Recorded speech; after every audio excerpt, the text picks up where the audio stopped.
All right. Well, thank you, everyone.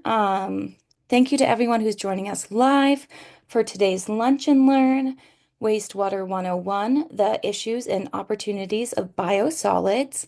And thank you for everyone watching the recording on YouTube.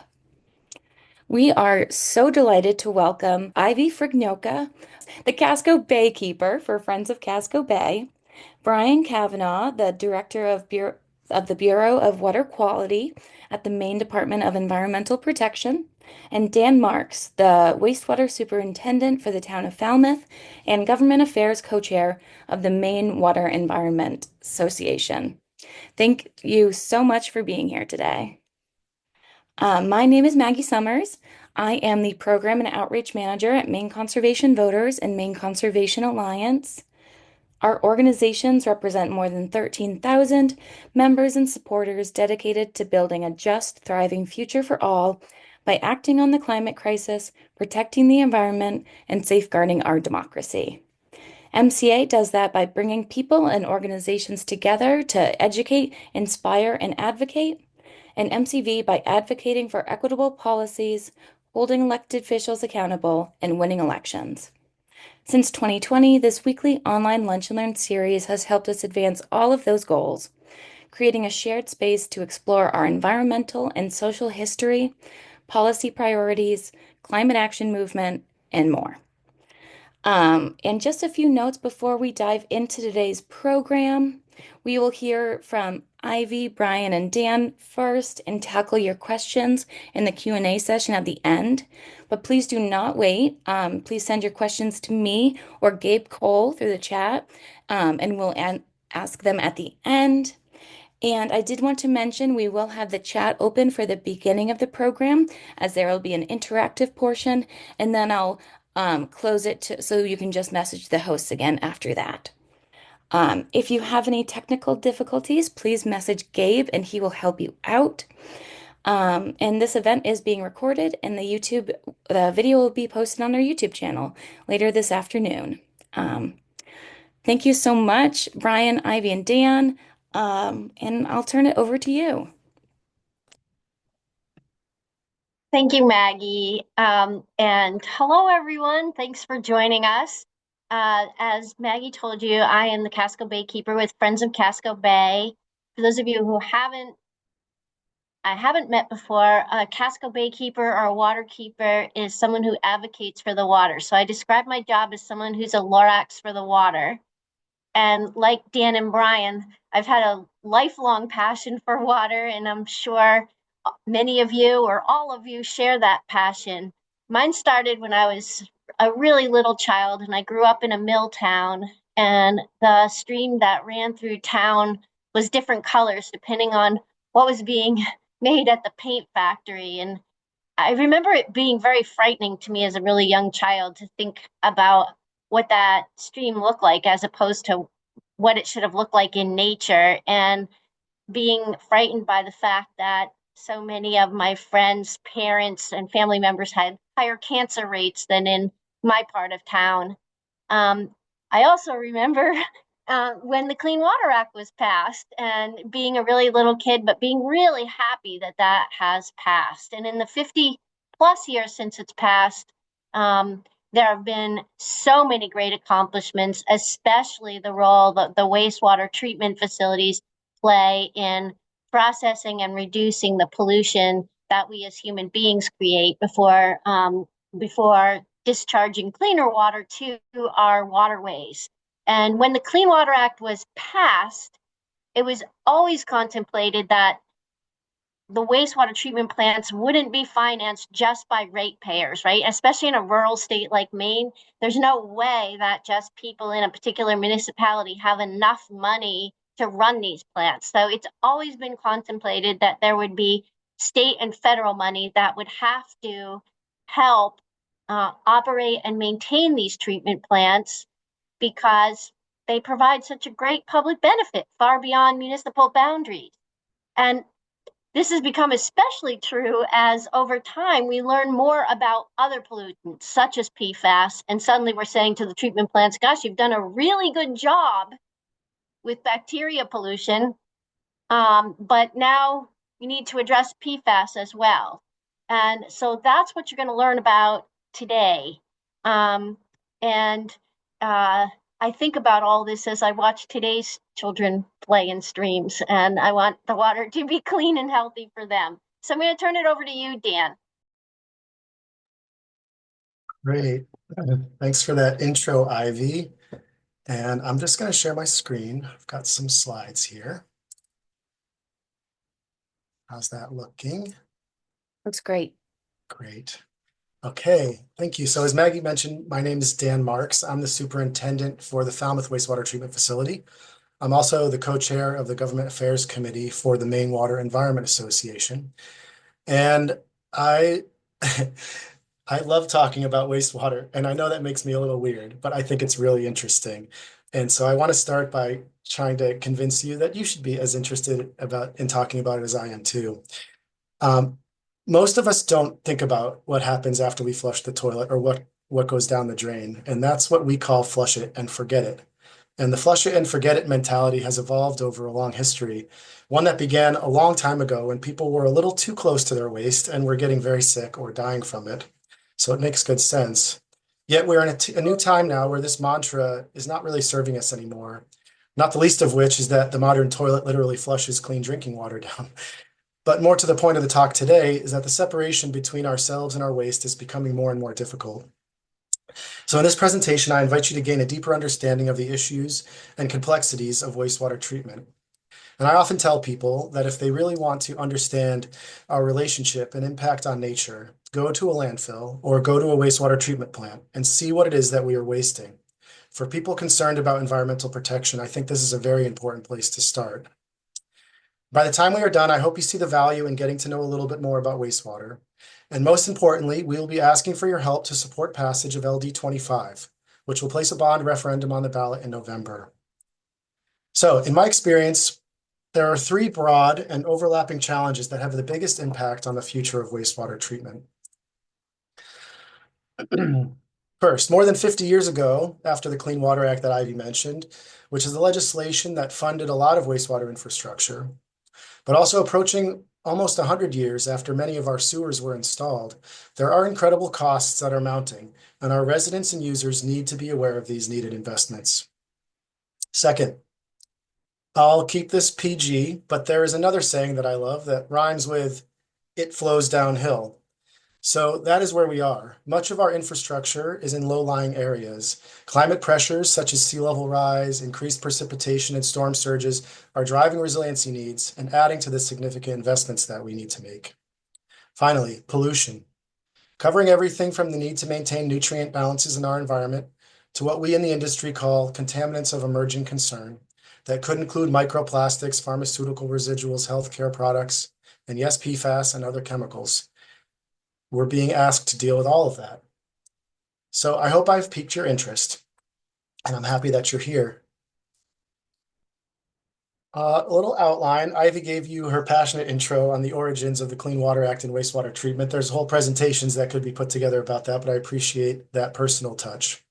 But I want to introduce you to the infrastructure that provides these vital services. So I'm going to talk briefly about what we do at the treatment plant, how we make dirty water cleaner, and how we protect the environment and public health. And finally, I want to talk about sludge. I'll argue that it's way more interesting than you think, why we make it, what's in it, and maybe hint at some opportunities for the future. And we want to allow ample time, as Maggie said, for questions and answers. But first I wanted to start with a little interaction. I find that everybody has a relationship with water, whether you know it, or with wastewater, whether you know it or whether you want to admit it. So here's a quiz. It's a pop quiz, no pressure. The stakes are low, but I'm wondering what your guess is for how many gallons of wastewater do you think each person produces in a day?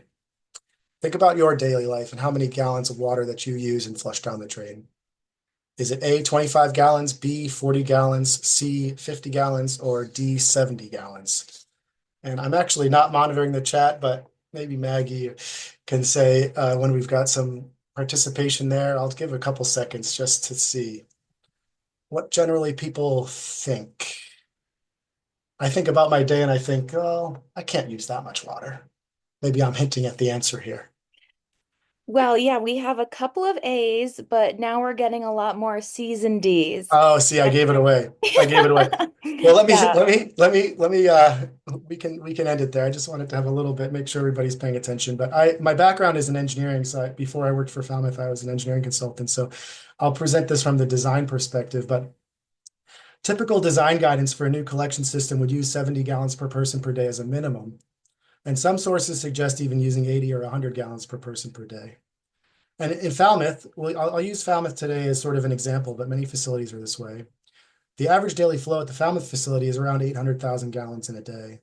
And this works out to about 90 gallons per person per day on our collection system. We treat Cumberland and Falmouth.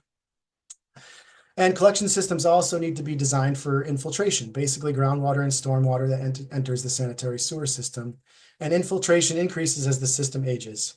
This is why maintaining our collection systems and performing strategic capital improvements is critical. I mentioned that just as some background to provide context for the costs that we face. Okay, so let's talk about wastewater in more detail. What is it? You'll notice that I put the word waste in quotes. It's another one of my favorite quotes from Buckminster Fuller there below. Pollution is nothing but the resources we are not harvesting. We allow them to disperse because we are ignorant of their value. So this table lists the range of nutrient value in wastewater. So in our bodies, as we metabolize food, we extract nutrients from our body. The cells and bacteria in our body grow, multiply, and die, and become part of what we excrete. On average, I find this interesting, adults are in a nutrient steady state, where the amount of nutrients we take in our food are roughly equivalent to the amount of nutrients in our poop and pee.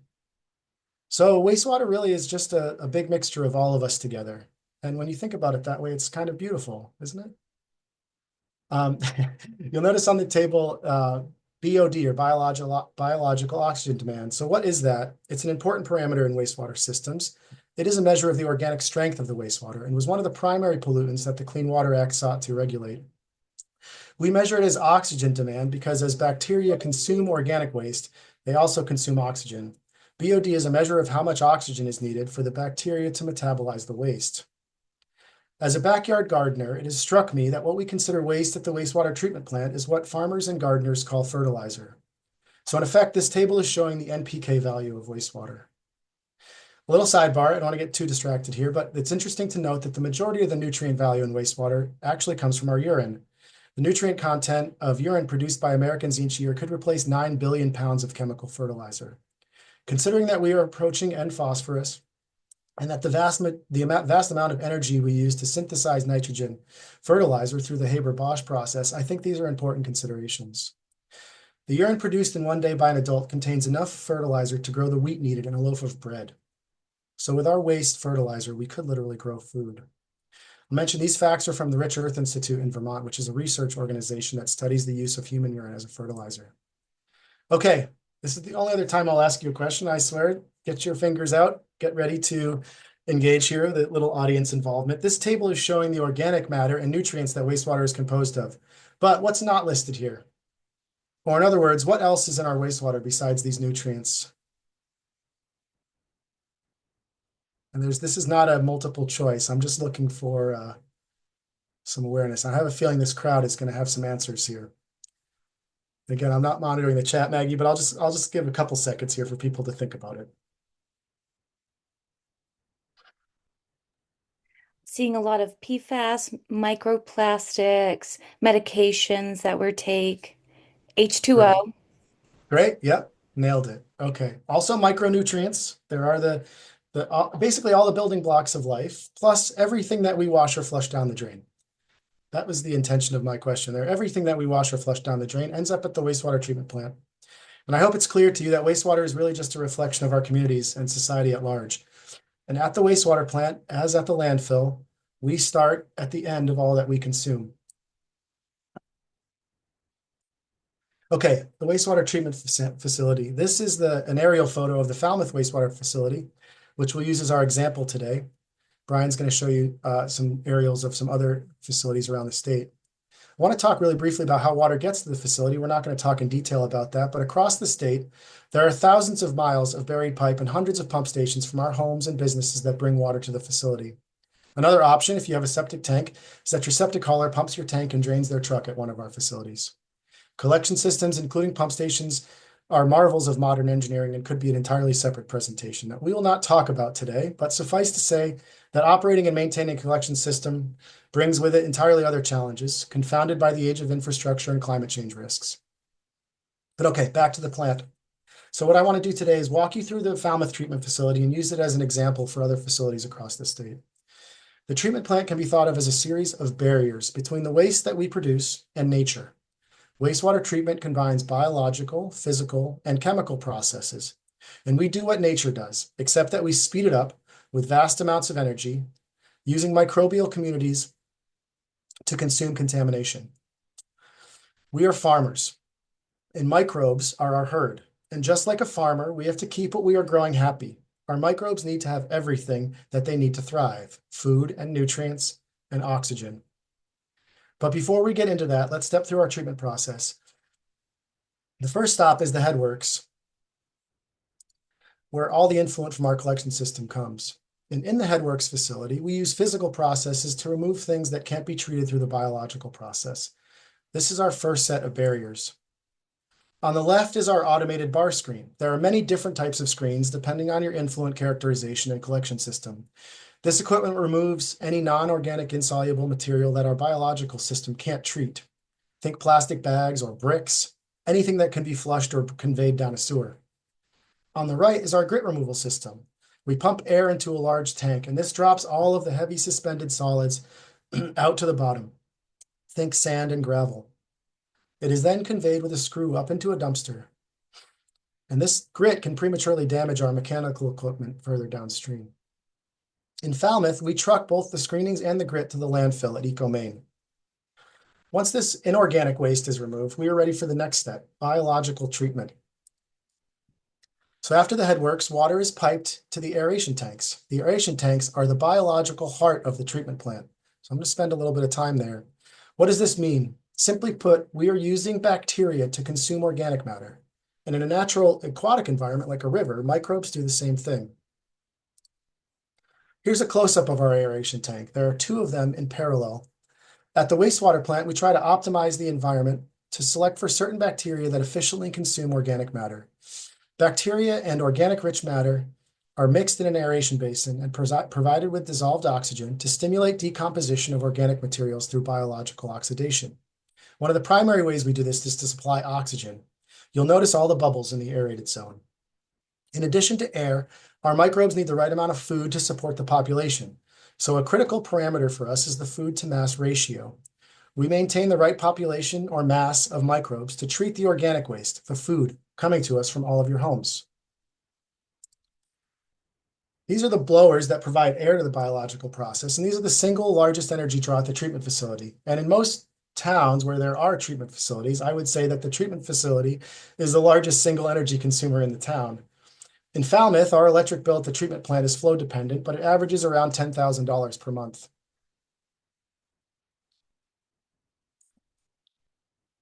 The mixture of microorganisms and wastewater is allowed to settle in the secondary clarifiers for separation of liquids and solids.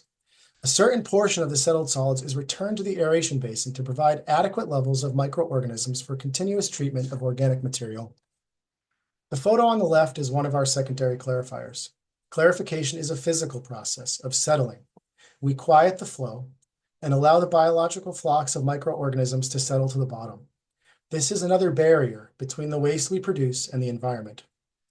Using the pumps shown on the right, we remove the settled sludge from the bottom of the clarifiers. Most of that flow, now called return activated sludge, or RAS, is returned to the aeration tank to optimize the food to mass ratio.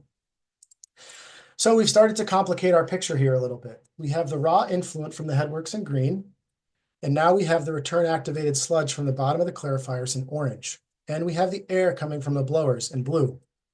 We modify how much sludge we return to get the right amount of microbes to eat the incoming waste, and we give them the oxygen they need to consume the waste.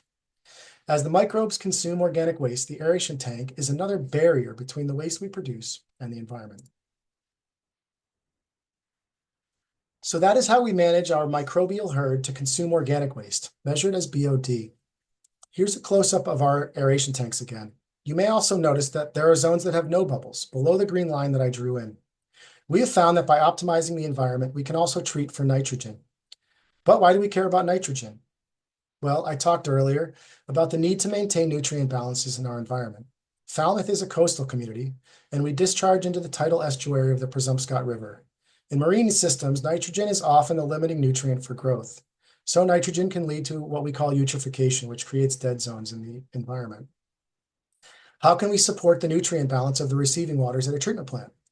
We utilize the nitrogen cycle, which exists in nature. It's what provides nitrogen to plant and animal life that live under the soil. Our atmosphere is made up of 80% nitrogen gas, and a series of bacteria convert nitrogen gas to ammonia, then nitrify that ammonia to nitrate, and then denitrifiers convert that back to nitrogen gas. So how do we use the nitrogen cycle at the wastewater treatment plant? In wastewater, most of the nitrogen is organic nitrogen, mostly urea from our urine. And in the collection system, which is an anaerobic environment, urea is converted to ammonia. So in the aquatic environment of wastewater treatment, we start with ammonia.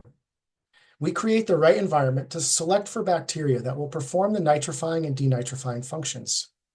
Denitrification occurs in a low or no oxygen environment in what we call the anoxic zone.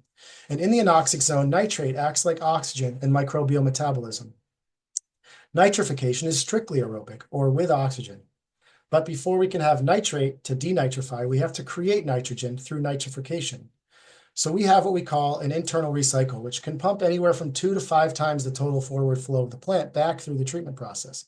So in other words, if we have 1 million gallons a day that we see as flow into the plant, those lines may pump 3 million gallons a day back through the treatment process. So those tanks are actually seeing 4 million gallons per day. This feeds the this means that nitrate-rich water that has been generated by the nitrifying bacteria during aerobic decomposition of organic matter is combined with the organic-rich influent water. And this feeds the denitrifying bacteria that prefer a low oxygen environment where nitrate is used as the terminal electron acceptor in the microbial metabolism instead of oxygen. The result is that we off-gas nitrogen back into the atmosphere. So nitrogen removal in our aeration tanks can be another barrier between our waste and nature. But it's important to note that not all treatment facilities can do this, and it is a significant investment to convert a plant to be able to do this. Okay. We saw what we did with the sludge from the bottom of the clarifiers. Now let's look at the overflow, or what we call the liquid train. This picture shows clear water flowing over the weirs at the outlet of the clarifier. The last barrier after clarification is disinfection. Different facilities do this differently as well. Some use UV light to destroy pathogens. Some use chemicals. In Falmouth, we disinfect with sodium hypochlorite or chlorine bleach to ensure that we kill any pathogens. We also remove residual chlorine before we discharge into the receiving water. It may be obvious, but we can't discharge chlorine-rich water into the environment without killing natural microbial life. So we dechlorinate using sodium bisulfite, which neutralizes the residual chlorine. Chlorine needs time to mix with the water to ensure the pathogens are killed. We do this in this serpentine tank that ensures the chlorine has sufficient contact with the water. We measure chlorine residual at the head end of the tank to make sure we are putting in enough chlorine. And we measure residual at the end of the tank to make sure all of the chlorine has been removed before we release water back into the environment. All of the clean water from the Falmouth treatment plant is discharged into the Casco Bay in the tidal estuary of the Presumpscot River. In Falmouth, a drop of water that went down the drain at our furthest extent has traveled almost 11 miles underground in pipes before it is finally discharged back into the environment. On average, we remove about 98% of the organic matter in the water as measured by BOD and 98% of the total suspended solids. And we achieve on average 80% removal of nitrogen. Just a quick note about climate change. You're seeing here our outfall head wall, which has been undermined through tidal action and higher sea levels since it was installed in the mid-1980s. We are currently working on relocating this outfall further upland. Another quick note on chemical pollution. Following the Clean Water Act, our wastewater treatment plants were primarily designed to treat for organic waste, as measured by BOD, and total suspended solids. More recently, some plants have been upgraded to treat for nutrients where needed. What I hope is clear is that today's wastewater treatment plants were not designed to treat for PFAS, pharmaceutical residuals, or many of these contaminants of emerging concern. There is some research showing the potential for select microbial communities to consume these wastes. Biological decomposition of waste as one option to treatment is a function of residence time. The amount of time the microbes have to work on eating the waste. The more time the bugs need, the bigger our tanks need to be. The bigger our tanks need to be, the more treatment costs. I want to flag this first opportunity of wastewater treatment for better public health and environmental protection in the future, which is based on the fact that we have a collection system that literally goes to everyone's home and takes your waste away. So even though we are diluting our waste by adding drinking water to it, we are centralizing your waste by collecting it at the treatment plant. And because the wastewater treatment plant is a barrier between the pollution we create and the environment, we can bolster that barrier by adding new processes that treat the contaminants of our modern consumption lifestyle, as technology allows. But I hope I have made that clear that this comes at a cost, often an extreme cost. And we must have consensus among our citizens and ultimately our users who bear the cost for supporting the utility. And again, as Ivy mentioned, this speaks to the value of a funding mechanism like LD25, where the value is really much larger than a user ratepayer base should be expected to provide. Cost for further treatment must be added into the cost of maintaining our existing infrastructure. Let me just provide a little more context on costs. Nationwide, the American Society of Civil Engineers every so often issues their infrastructure report card. Oops, let me skip the slide here. There we go. Wastewater infrastructure recently received one of the lowest grades. Happy to report a D+. Nationally, the estimated gap between anticipated needs and planned expenditures is expected to be more than 2/3 of $1 trillion. That's trillion with a T by 2044. And that includes the landmark bipartisan infrastructure law. There's another section in here that identifies that locally generated funds will fall short, speaking again to the need for a funding mechanism such as LD25. A little closer to home, in the state of Maine, every few years, DEP issues a needs survey to all the clean water facilities, and the most recent result shows $1.9 billion in wastewater infrastructure needs alone. Note, this does not include costs for potential future regulations such as PFAS treatment. This is what facilities need to maintain and protect their infrastructure for the status quo. Okay, but we're not done with the wastewater treatment facility yet. We're just getting to the fun part. That was the liquid train. Let's go back to what we call the solids train. Because the quantity of activated sludge is always increasing through continual reproduction of microorganisms, excess sludge must be removed or wasted from the process. How much sludge we waste versus how much we return to the aeration tanks sets what we call the solids retention time, another critical wastewater treatment parameter. To accomplish this, sludge is periodically pumped out of the system to holding tanks. This is now called waste-activated sludge. In other words, we have to produce sludge and then ultimately dispose of it, or we risk washing the sludge out into the environment. Not only would that value our discharge licenses, it would recreate some of the environmental damage that the Clean Water Act was enacted to protect against.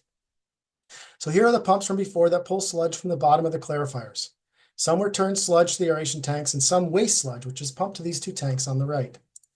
So back to our friendly aerial photo.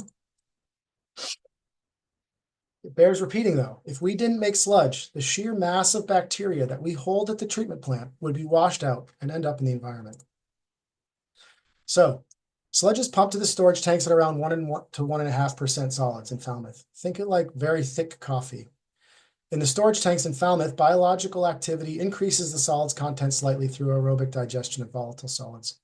Some facilities use anaerobic digestion, which produces methane gas that can then either be used for energy or otherwise disposed of. But in any event, this is still very much a thick liquid. So the final step at the sludge journey at the treatment facility is plant dewatering. So we pump sludge from those two tanks into the dewatering facility. There are a few different technologies that can accomplish sludge dewatering. The appropriate dewatering technology depends on the characteristics of your sludge and your treatment process. In Falmouth, we use a centrifuge, which essentially spins the sludge at a very high velocity to wring the water out of the sludge. Some use presses or screws, which spin slower but at a higher pressure. With this dewatering process in Falmouth, we increase the solids concentration to about 20%. And at this point, our sludge looks like slightly wet compost. We use conveyors to load the sludge into this dumpster, shown on the right. In Falmouth, we load a little more than one dumpster each week, and over the course of the year, we produce about 800 tons of sludge in Falmouth. Therefore, what does the wastewater treatment plant produce? All facilities produce something. We make water cleaner, and in doing so, we produce sludge. So now that I've teed up how we make sludge, I'm going to pass it to Brian. And I won't make any kind of joke about what kind of sandwich I'm making for you for this lunch and learn, Brian. All right. Thank you, Dan. That was great. Really good presentation about critical infrastructure that a lot of us just don't know about. And, it really is, before I start my slides, I'll just really say it's really, to be a wastewater operator, it's kind of a mixture of an art and a science. And the people in this profession are incredibly dedicated, very skilled, very knowledgeable, and very important to the state of Maine. So thanks for what you do, Dan, and all your comrades in the profession. So I'll talk a little bit about the wastewater, building on what Dan just spoke about, and also the bond that's coming up, LD 25, to deal with the sludge portion of the wastewater treatment process. So we've got 150 POTWs. That stands for publicly owned treatment works. That's another word for or phrase for municipal wastewater treatment facilities. Got them all throughout our state, from our smallest towns to our largest cities, from Madawaska to Kittery to Bethel to Eastport, all across the state in the populated areas. So next slide, please. And just quickly, here's the Portland Water District. This is the largest plant in the state. As you're driving into Portland, if you look to the left, you'll see this. You'll see the domes, the shiny clarifier domes there. Next slide, please. And Greater Augusta Utility District. If you're walking down the rail trail in Augusta, south of Augusta, you'll see this right next to the river. Next one.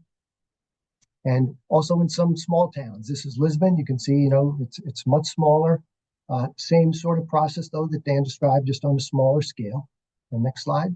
And throughout the state, particularly up in Aroostook County, where there's a lot of land, and to spray irrigate wastewater, we have a lot of lagoon systems, different types of technology, but still provides biological treatment, the same level of treatment that Dan was describing. Some of these discharge to surface water, some spray irrigate on dedicated land. The final treated effluent that is of a quality that could be discharged to surface water. There may or may not be a surface water nearby. And so this is just a different way to manage wastewater from these smaller rural communities. Next one, please. But all of these are clean water facilities. There are clean water facilities. They all transform sewage into clean water, and they protect water quality. They protect public health. They support our economy. And as Dan mentioned, they all produce sludge in the process. That's just part of the clean water process. And appropriate and affordable sludge disposal is really essential for the proper operation of these POTWs. Next, please. So a little bit of a background on wastewater sludge statewide. And sludge is also referred to as biosolids. I may use that term interchangeably. But statewide, every year, we produce about 88,500 wet tons of sludge per year. And on a daily basis, that's about 242 wet tons a day. Some treatment plants produce it every single day, and it needs to go somewhere. Some every few days, some once a week. But it's pretty much produced regularly around the clock, and the treatment plants have to deal with it. Historically, the majority of sludge in Maine was land applied or composted to utilize the nutrient value and organic matter in the material. And not just in Maine, but nationwide, this was a common practice. It still is in other parts of the country. And next slide, please. But that practice was stopped in 2022 or 2022. There was a law passed by the legislature due to the discovery of PFAS in wastewater sludge and in wastewater. It's in our society, it's everywhere. It's really now no surprise that it's in wastewater and wastewater sludge, because it's in us, it's in our homes, it's in our society. It's a big issue, but the legislature passed this law to prevent further land application of sludge or biosolids or compost made with sludge or biosolids. And then landfilling really became the only option in Maine for sludge disposal. And that remains true today. So next slide, please. So currently, the problem is there is limited landfill capacity in the state now. Right now, there's currently 6 landfills in Maine that are able to accept wastewater sludge. Wastewater sludge is, Dan mentioned, dewatered, but it still contains a lot of moisture even after the dewatering process. Typical dewatering now will get a solids content of anywhere from 15% to 25% solids typically, depending on the technology that's used. So that's really kind of a wet manure, wet compost kind of thing. There's still a lot of moisture in that. And it's not an ideal material to landfill because of that. It can create stability issues in the landfill, and it requires bulking of the sludge with other materials before it's landfill to address that issue. And also, that much moisture eventually will come out of a landfill that's designed to capture leachate. So statewide, we know we have a landfill capacity issue. Landfill capacity is very limited. There's a whole bunch of variables in play right now that will determine what happens over the next 5 years to 20 years. But the bottom line is we know there is a disposal capacity issue right now that we need to deal with. So next slide, please. And due to this limited disposal capacity, sludge management has really become a very big issue for the wastewater professionals. There's a great deal of uncertainty and concern, and we've been meeting regularly with MWEA, the Maine Water Environment Association, that Dan is a representative of, and others in the profession, and NGOs and others to try to get a handle on this issue and to deal with it as best we can. And that's what LD 25 is all about, this bond that I'll describe. So one of the things we did a couple of years ago as this issue emerged, the state contracted with a private engineering firm, Brown and Caldwell, to study this issue. And they developed a very in-depth report that analyzed the problems and some potential steps forward. And this is on our website. If you're interested, you can find it on our website. Next slide, please. So I'm just going to summarize the recommendations from Brown and Caldwell in this report. Some were short-term, some medium-term, some long-term. So the short-term recommendations were process and expansion of the application for the Juniper Ridge landfill. That's under process now with the department. It's not clear what's going to happen at the end of that process, but that's underway. Explore whether there's other landfills in the state beyond the 6 that are currently accepting sludge that could take sludge. We've looked into that for a variety of reasons. That's really not an option for those facilities. Study alternative bulking agents for mixing with sludge while it's landfilled. And a study is underway by the Bureau of General Services for the state to look at that. And to fund PFAS destruction pilot projects. That's not happening on the state level, but there was a lot of activity in the private sector with a variety of companies looking at technologies that could potentially destroy PFAS in sludge. It seems at this point it's not really ready for commercial application, but we hope in the future it will be. So next slide, please.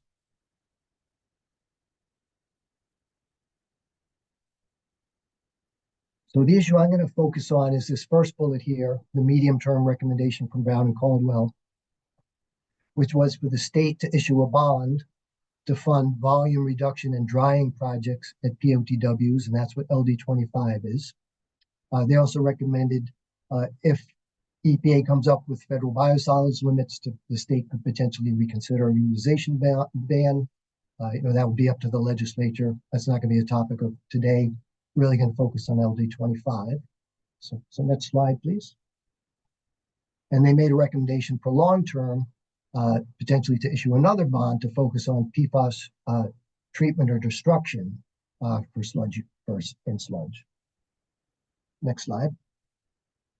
So current status is it's really evolving and somewhat uncertain because of all these issues. Right now, there's a relatively small mixture of some private sector proposals to deal with sludge in the state and some public sector proposals from POTWs. Most of these are just kind of conceptual or proposals at this point. not a lot of firm projects that are moving ahead other than one private sector project in Norwich Walk. Some of these projects focus just on volume reduction, and then essentially drying the sludge to a greater degree, and then which needs landfilling. And some of these focus on PFAS destruction or sludge alteration, where you would end up with a dried, very dried product of a different nature. It might be a char or some other material, and those are still in the kind of the conceptual or evolving phase in terms of that technology. And we are tracking just nationally PFAS destruction technologies, and periodically we do get demonstrations and briefings from companies that are researching this. Next slide, please. So I'm really going to focus on the bond and this issue of drying to reduce the volume and remove as much water as possible out of the sludge so it can be landfilled. So the proposal in front of the legislature at this point is LD25. It's a bond for $50 million. It would be for public sector POTW projects.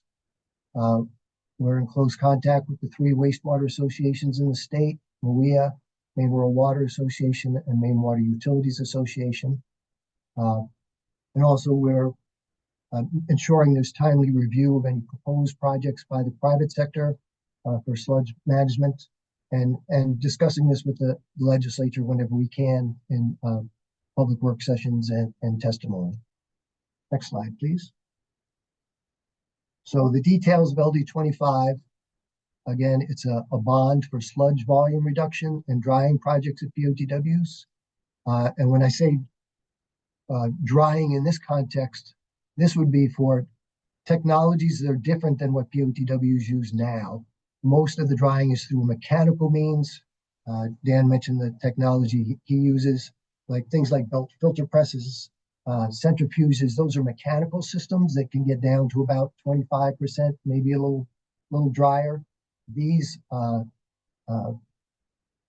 type of drying technologies can get to 80, 90% solid. So a much different material, very, very dry, wouldn't require bulking or very little bulking when it gets to a landfill, very little moisture left in it.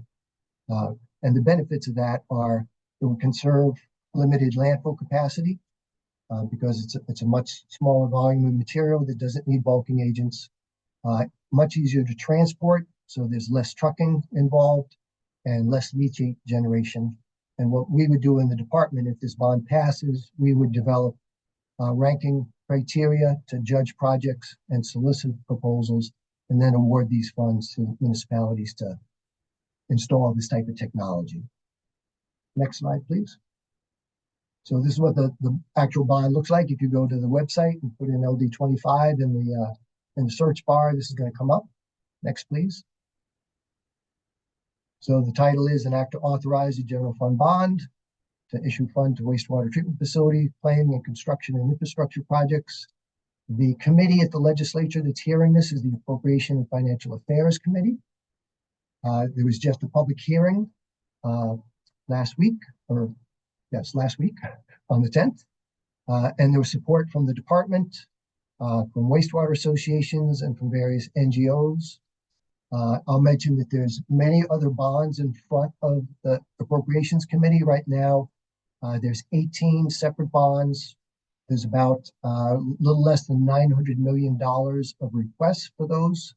And it's a very competitive process to get a bond passed in the legislature. Next, please. So again, it will essentially fund public facilities, planning and construction of infrastructure projects to facilitate proper management and disposal of wastewater, sludge, or biosolids. Next, please. And so I think Ivy might have touched on this initially about funding for wastewater facilities. Some people may say, well, I'm not on a treatment plant. I have a septic system. Why should my tax dollars go to pay off a bond for a wastewater facility that I don't use directly?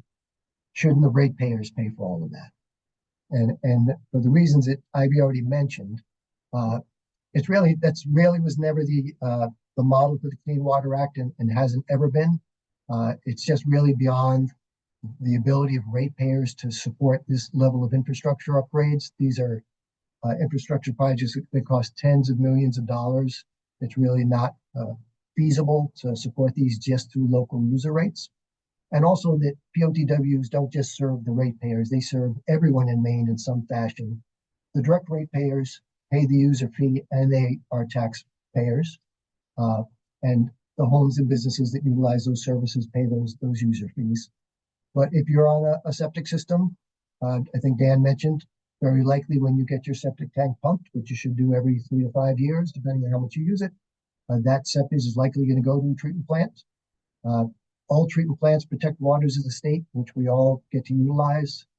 All treatment plants support a strong economy in Maine, and it's just not affordable for ratepayers to do this alone. So there's always been this model of a shared burden of local, state, and federal funding. Next, please. That may have been your last one, Brian, but this Yep, is the summaries. Yep. Last slide. So to sum up, again, this bond is all about conserving this very important limited landfill capacity. So we don't need to add additional bulking agents. It's easier to transport, less leaching. There's a variety of benefits. And I guess that probably is my last slide, and we'll turn it over to Ivy. Thank you. I'm going to speak very quickly because I want to make sure that there's time for all of your questions. And you may be wondering, why did Ivy appear briefly at the beginning and end of all of this? Well, the NGOs that Brian Kavanaugh mentioned, the environmental, non-governmental organizations, there are so many that support this bond, from MAFCA, Maine Aquaculture Association, groups like Friends of Casco Bay, whose mission is specifically to improve and protect water quality, Maine conservation voters, Maine rivers, Maine lakes. All of us care about water. All of us know that one of the best ways to maintain water quality is to provide funding for our wastewater treatment facilities, especially when we're asking them to address a new crisis that we caused. We unwittingly caused PFAS accumulation in the wastewater treatment facilities, but it does come from human sources and from our homes and our businesses. And so that's why I'm here to offer another perspective. So quickly before we go to your questions, Brian mentioned that this bond already had a public hearing. And normally when you attend one of these lunch and learns, you're told a public hearing is coming up. Please submit testimony. So you may be wondering, why now? Why after the hearing? Well, the hearing occurred, but the Appropriations and Financial Affairs Committee can't really do its work and can't really consider the bond bills until May, after state revenue projections come out, after we have a better sense of what the state budget will be, after we know what the governor will include in her bond package. Now, this is a bond that the Department of Environmental Protection wanted and put forth with a legislative sponsor. So there's a chance that this will be included in the governor's bond package, but we don't know yet, right? So we're waiting. So 2 calls to action are, if you want to act now and join our voices, there were 27 people or organizations that testified in support of this bond and no opposition, woohoo. But if you want to add your voice, you could contact the governor's office and just say, hey, we know you're considering including this bond question, and we support that. And then later in the process, once we know how this bond will be addressed, whether it will stay a separate bill as now, or whether it becomes part of the governor's bond package, Maggie will send out an action alert to all of you with instructions on what to do and what to happen. But I'm going to turn it over to you at this point, Maggie, just because I really would prefer to get to people's questions. Yeah, absolutely. Thank you so much, Ivy, Brian, Dan. This has been incredible. And yes, you will get all of that information in the follow-up and the action items. So I will dive right in. Do you know how this proposed bond will be allocated across the state, across the water treatment plants? Yeah, I'll take that. So we have a normal process. We get money every year from the federal government that we distribute in low interest loans and some principal forgiveness. Periodically, we've had wastewater bonds that we've distributed to POTWs for a variety of infrastructure upgrades. So we generally rank things based on environmental criteria.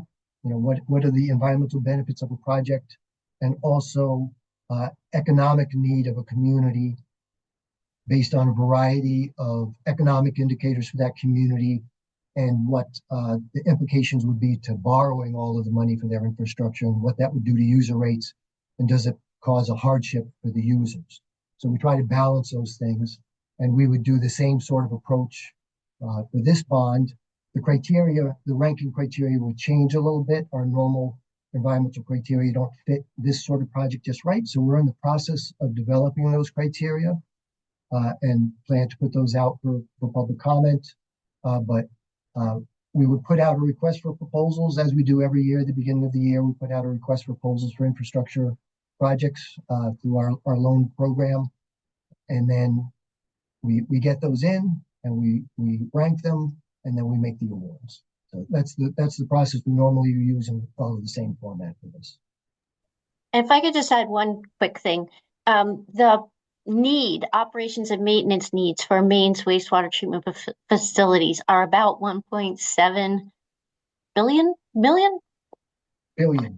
Yep. Billion. Yes, that's what I thought. I'm like, dollars right now. So this bond is just specific to addressing this issue that has arisen with sludge due to not being able to spread it on farm fields anymore. So that's another reason why this bond is so important, because there's so much competition for money that is normally available under the Clean Water Act, because these are old systems that need to be upgraded and maintained. Absolutely. So as I mentioned, we have loan money every year. Last year, we had about $55 million we could loan out in total, and we got about $375 million worth of requests. So there's always a big gap between what we have available and the need. And I have gotten a few questions asking if what's going on at the federal level is going to affect Maine DEP at all. Brian, I don't know if you're able to answer that at all. We're waiting to see. We haven't had anything yet in terms of any definitive funding cuts or reductions in funding. So we're waiting to see. Okay. And so I'm hearing that this bond really spurred out of, this knowing that we can't spread sludge on farm fields anymore. But does the bond do anything else to improve efficiency, reduce environmental impact just beyond the PFAS management? It's really about sludge management and that issue of conserving landfill capacity. That's the biggest driver here, and that's a very important issue for the whole state, not just for sludge, but for solid waste in general, right? We've got a limited amount of landfill capacity, and there's a lot of variables in how that's going to play out over the next many years. Mm-hmm. But it's important here to get this material as dry as possible for all those benefits that I mentioned: conserving landfill capacity, reducing trucking and emissions, less leachate, less bulking agents needed. That's really the primary driver here, is conserving landfill capacity. And we had a couple of questions about how storms could affect the waste treatment plants and how they could be protected from disasters that we know are going to happen more and more often. Is there concern when people live near these plants about runoff or anything like that, especially considering these more storms? You want to take that, Dan? Sure. Yeah, I'll say that there's not, while we have open tanks, there's nothing exposed or that's allowed to overflow out of our facilities. There's no harm in being directly adjacent to one of these facilities. The question about storms, I mean, I mentioned the climate change risks that we have, so that's certainly an issue for some of our low-lying infrastructure. And just again, as an example, at Falmouth, I mentioned our average daily flow is 800,000 gallons a day. During the springtime, when we have snow melt and ground thawing and rainwater that all comes, our flows can go over 5 million gallons a day in Falmouth. So, we talk about, again, from a design perspective, a peaking factor in the facility. We can maintain that level of flow for a short period of time. So, we get it from the increased precipitation from the storm, sea level rise, storm surges. And again, we're in low-lying areas, so we're watching all that very closely. Hope that I answers. think Dan gave a great answer from a inside the treatment plant perspective, and he happens to operate a really well-run treatment plant, as far as you could tell from those photos and how pristine and clean it looks. And I think there are other ways in response to that question. Pump stations that are in low-lying areas can fail or be flooded, and untreated wastewater can go into our waterways.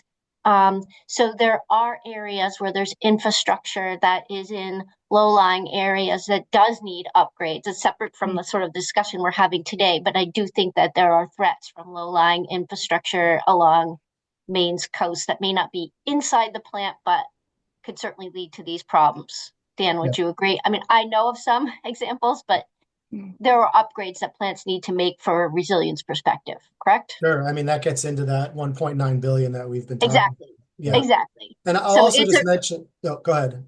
No, I was just going to say, so it is a real problem. Like, the question was an astute question. It's going to be different for different plants and where they are along the coast. Yeah. And as it relates to, exposure to the waste that we produce, I would say that a lot of the persistence of these things are in our environment or in our homes already. The wastewater sludge is actually not a common pathway, or not a overly large pathway of how these how we're exposed to the potential waste. Okay. All right, thank you. And we had a question specifically. This person lives in Kennebunk, and they're trying to pass an ordinance that would require septics to be emptied every 2 years, and inspected every 5 years. Are there any other towns that have this? Have you ever heard of something like this? And would this be great? Like, how would it positively affect wastewater? I'm not sure if there are other towns that have that ordinance. I wouldn't doubt that there are. So septic systems are regulated by the Department of Health and Human Services. They run the subsurface program and regulate the local plumbing inspectors and the site evaluators that do the designs. But certainly it certainly is good practice. I think probably people do not pump their tanks as often as they should and don't maintain their systems like they should. We do have a program here to fund failing septic systems that are impacting waters of the state, to provide grants for replacements based on income. But and as an advocate, thank you. That sounds like a great proposal. So thank you. Thank you from the speakers. I think we have time for one more. Is there any movement to force the manufacturers of PFAS to help pay for this and other remediation? I know we have, the bag bill, the making producers pay for the packaging. But is there anything like this for PFAS? the state is party to a lawsuit for manufacturers of PFAS, and so that's in the works through the Attorney General's office. Okay. Okay. Maggie, on an unrelated note, but I know we're like winding down, because this is a bond bill, when if it does get to the floor, if we're successful in getting this considered, it will need the support of 2/3 of the legislature. So it's going to need broad support across the aisle and all over the state in order to get this through. So in addition to the fierce competition in a uncertain economic environment, we also have a time when this has to be an issue. I mean, clean water to produce our food, to allow us to drink, safe water to swim in, just for everything should not be political. So I just wanted to say that. Thank you, Ivy. And Brian or Dan, do you have any last thoughts before I close this out? Nope, just thanks to everyone for listening. It's an important issue, and I'll leave it at that. I would just say that I could talk about this stuff all day, and many of your local operators of publicly owned treatment works could as well. I suggest, or I hope that you've been inspired to maybe get to know wastewater a little bit more. And as some follow-up, maybe come and tour your local facility. These are publicly owned treatment works, meaning that we all own them. So you have a right to see what they're all about. And I recommend you do that because there's, like Brian mentioned, there's a lot of really dedicated people who are doing this work day in, day out to protect the environment from the waste that we produce. Thank you. Yeah, thank you all so much. And we'll be seeing Dan again in June for our Clean Water Week, which is the first week in June. So definitely be thinking about reaching out to your publicly owned treatment works. And I wanted to say we'll be back in May with the Permanent Commission on the status of racial, indigenous, and tribal populations.